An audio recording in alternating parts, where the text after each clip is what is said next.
जय हिंद दोस्तों, स्वागत है अपने इस यूट्यूब चैनल में। दोस्तों, आज की इस वीडियो में एक बार फिर से हम कक्षा 12 के विद्यार्थियों के लिए ज्योग्राफी यानी भूगोल के मोस्ट इम्पॉर्टेंस अतिलिखित प्रश्न लेकर आए हैं जो बार बार परीक्षाओं में पूछे गए हैं। तो आइए दोस्तों देखते हैं। पहला अतिलिखित प्रश्न है, भारत में सिंचाई के दो साधनों का उल्लेख कीजिए। भारत में दो सिंचाई साधनों का उल्लेख कीजिए। तो कौन कौन साधन है दोस्तों? उत्तर लिखेंगे, भारत में सिंचाई के दो प्रमुख साधन निम्नलिखित है। नंबर एक, नहरें। आप समझ रहे हो बच्चों, नहरें, नलकूप, ये द्वारा सिंचाई होती है। समझ रहे हो। अगला क्वेश्चन है, भारत में जल संरक्षण के उपायों का वर्णन कीजिए। क्वेश्चन पूछा गया है अगले वर्ष, भारत में जल संरक्षण के उपायों का जो है वर्णन कीजिए। तो ये दोस्तों इसका उत्तर देखेंगे हम लोग।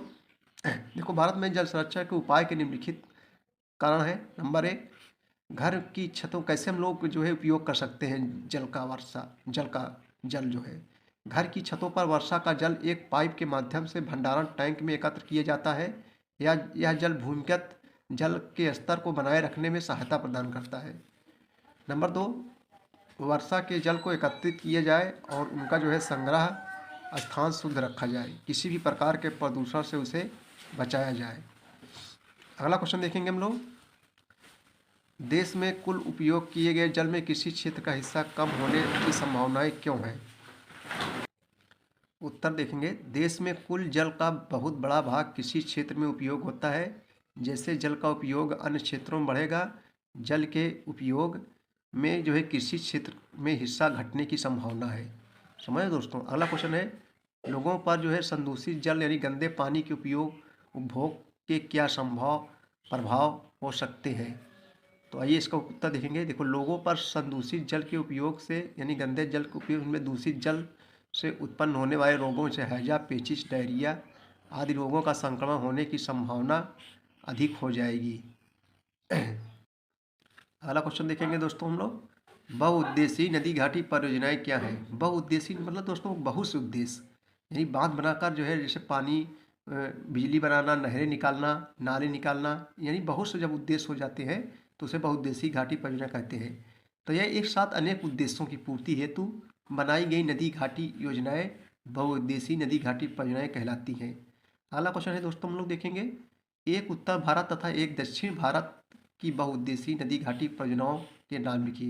यानी जो एक उत्तर में हो और दूसरा जो है दक्षिण में हो। उत्तर जो ऊपर का भाग होता है उसे उत्तर बोलते हैं और जो नीचे का भाग होता है उसे दक्षिण बोलते हैं। तो दोस्तों आइए इसका उत्तर देखेंगे हम लोग।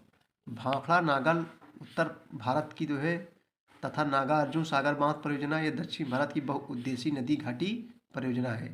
समझ दोस्तों। अगला क्वेश्चन देखेंगे, वाराणसी पहुंचने से पहले, वाराणसी क्या बच्चों, ये जो है उत्तर प्रदेश का एक जिला है वाराणसी।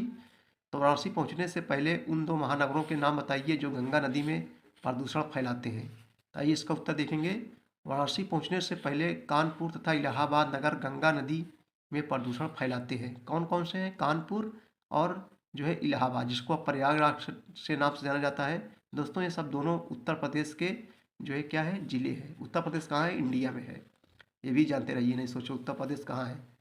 अगला क्वेश्चन है, भारत में जल प्रदूषण के दो कारणों का उल्लेख कीजिए।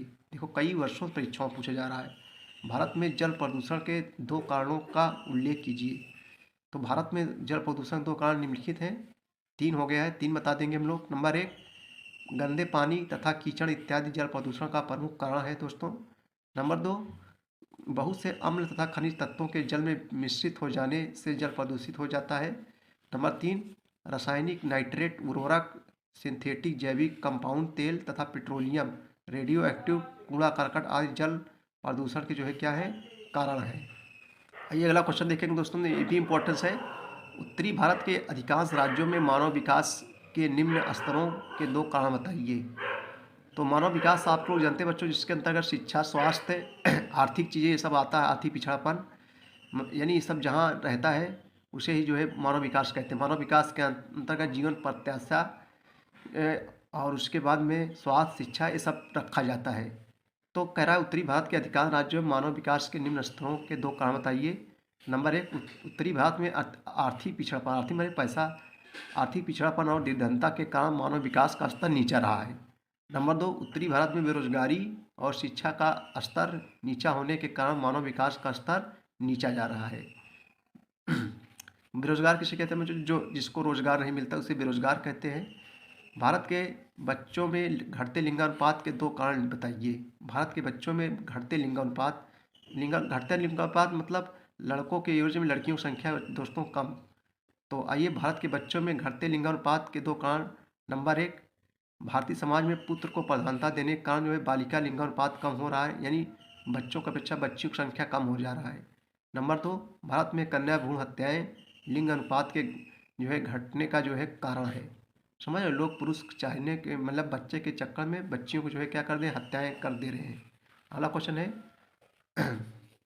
रेखा आर्थिक दृष्टि से आत्मनिर्भर क्यों नहीं हो पाई। देखो, रेखा एक नाम की लड़की बच्चों आर्थिक दृष्टि यानी पैसे की दृष्टि से आत्मनिर्भर क्यों नहीं हो पाई, आइए इसका उत्तर देखेंगे। देखो, रेखा अशिक्षित थी, यानी उसके पास शिक्षा नहीं थी, जो विवाह के बाद विधवा होने के कारण ससुराल पर निर्भर हो गई, अतः वह आर्थिक दृष्टि से आत्मनिर्भर नहीं हो पाई। अगला क्वेश्चन देखेंगे, मोस्ट इंपॉर्टेंस है, बहुत इंपॉर्टेंस क्वेश्चन। मानव विकास सूचकांक से आप क्या समझते हैं। तो मानव को विकास देखो दोस्तों देखते हैं उत्तर। मानव विकास सूचकांक जीवन प्रत्याशा यानी किसकी जीवन जीने की उम्र को जीवन प्रत्याशा कहते हैं। अब मनुष्य की जीवन तो दोस्तों 60 साल 62 साल यही जो है इतनी है जीवन प्रत्याशा। शिक्षा और प्रति व्यक्ति आय यानी एक व्यक्ति की आय कितनी है, प्रति व्यक्ति की आय संकेतक का एक सांख्यिकी समग्र सूचकांक है, जिसका जो है उपयोग देश को मानव विकास के 4 स्तरों में क्रमबद्ध करने के लिए किया जाता है।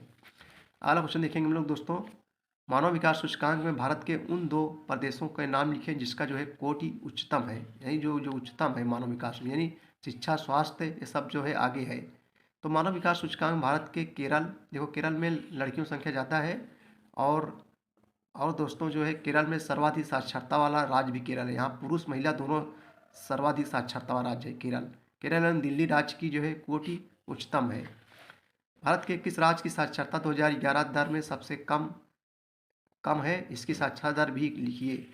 देखो दोस्तों, 2011 की जनगणना के अनुसार भारत में बिहार राज्य की साक्षरता दर सबसे कम है, जो 63.82% है। देखो दोस्तों, इसको 82 हमने क्यों पढ़ा, क्योंकि दशमलव के बाद जो होती संख्याएं वो ये जो है पूर्ण संख्या नहीं है।